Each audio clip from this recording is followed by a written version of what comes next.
आता एक महत्त्वाची बातमी थेट मुंबईतून येते। मुंबईतील मुसळधार पावसाचा फटका आता आमदार निवासालाही बसलेला आहे। आमदार निवासस्थानातील आमदारांच्या खोल्यांना गळती लागलेली आहे। सामान्य मुंबईकरांसह आमदार निवासस्थानाला देखील पावसाचा फटका बसताना दिसतोय। अधिवेशनासाठी आलेल्या आमदारांची यामुळे चांगलीच गैरसोय होतीये। मागच्या महिन्यात आमदार निवासातील खोल्यांची डागडुजीही करण्यात आली होती, मात्र तरीही आता खोल्यांना गळती लागलेली आहे। आपले प्रतिनिधी गिरीश कांबळे आपल्या सोबत आहेत। गिरीश, नेमकी काय परिस्थिती आहे आमदार निवासस्थानातली?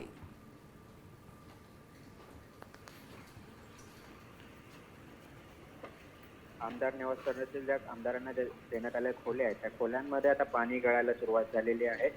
त्यामुळे त्यांना राहायचं देखील आता त्यांच्याकडे प्रश्नचिन्ह उपस्थित झाले, कारण अधिवेशन सुरू आहे आणि त्यामुळे आमदार सर्व मुंबईत आलेले आहेत। मात्र रूम मध्येच पाणी गळत असल्यामुळे आमदारांची देखील मोठ्या प्रमाणात गैरसोय होत आहे।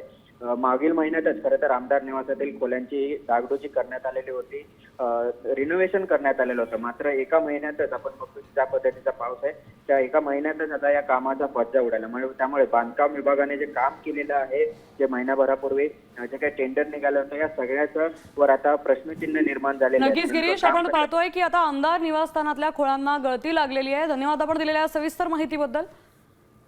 अवघ्या एका महिन्यातच या संपूर्ण कामाचा फज्जा उडालेला आहे।